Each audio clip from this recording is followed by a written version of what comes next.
11 April. যে জন বিবেচনাহীন অথবা স্বার্থের দাস, তাহার চিত্তে কোনোদিন মহাসত্যের অভ্যুদয় হয় না। কেন কলহ প্রমুখ খুঁজিতে মুক্তির পথ?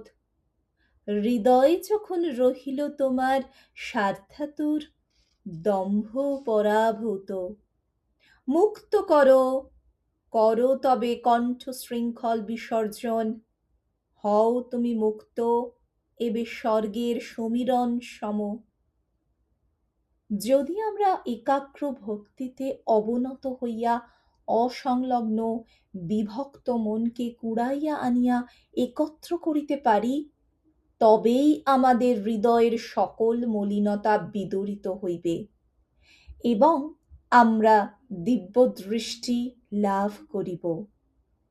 এখন আমাদের দৃষ্টি আচ্ছন্ন, কারণ আমরা কেবলই এই দিক ওই দিকে তাকাইতেছি, কাজেই আমরা দৃষ্টিহারা হইয়াছি।